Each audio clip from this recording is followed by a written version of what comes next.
அனைவருக்கும் வணக்கம். உடைகிறதா பாமக? பாட்டாளி மக்கள் கட்சி டாக்டர் ராமதாஸால் 1989 ஆரம்பிக்கப்பட்ட கட்சி. அதற்கு முன்பு அக்கட்சி வன்னியர் சங்கம் என்ற பெயரில் செயல்பட்டு வந்தது.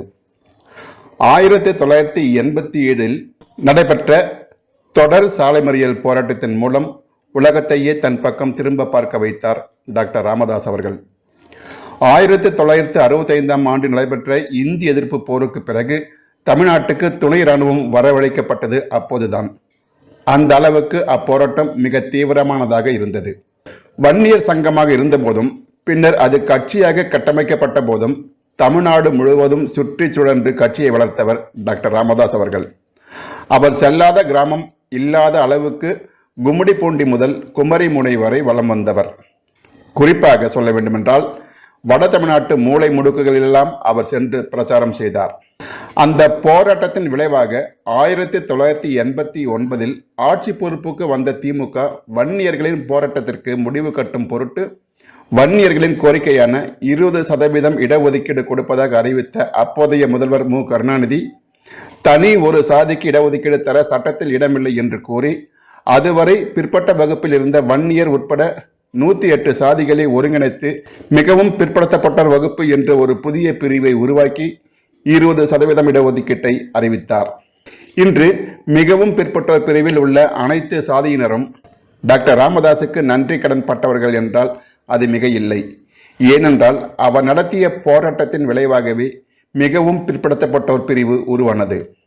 கட்சி ஆரம்பிக்கப்பட்ட போது வெறும் கட்சியின் நிறுவனர் என்கிற அளவோடு நிறுத்தி கொண்டார் டாக்டர் ராமதாஸ். பாட்டாளி மக்கள் கட்சியின் முதல் தலைவராக பேராசிரியர் தீரன் என்பவர் இருந்தார். சில காலத்திற்கு பிறகு அவர் தலைவர் பதவியிலிருந்து நீக்கப்பட்டு எடப்பாடி கணேசன் என்பவர் தலைவராக இருந்தார்.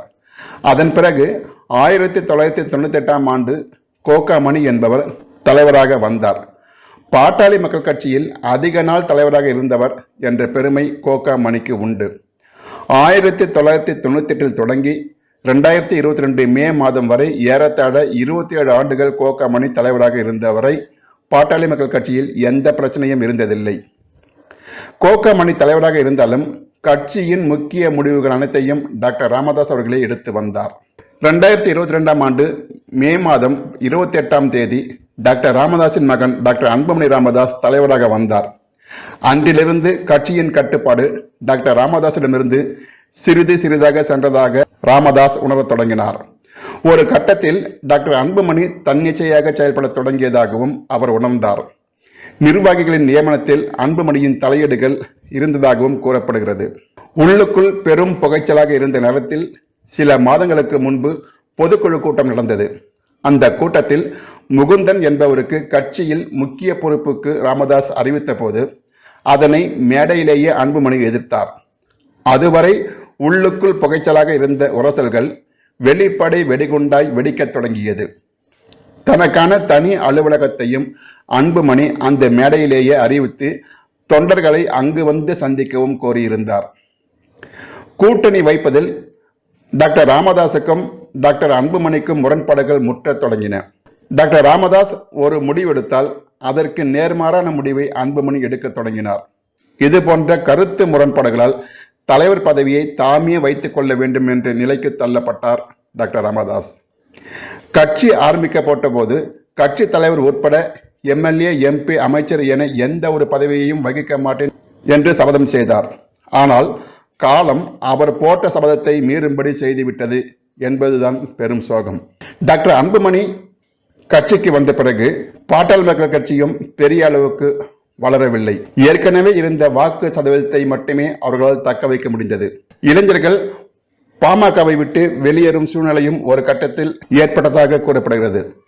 அதனால் கட்சியை காப்பாற்ற வேறு வழி இல்லாமல் தானே தலைவர் பதவியை எடுத்துக்கொண்டார் டாக்டர் ராமதாஸ். இது டாக்டர் அன்புமணிக்கு மிகப்பெரிய வருத்தத்தை ஏற்படுத்தி இருப்பதாகவும் ஓரிரு நாளில் தனது ஆதரவர்களை திரட்டி செயல்கள் எதிலாவது ஈடுபடக்கூடும் என்று எதிர்பார்க்கப்படுகிறது.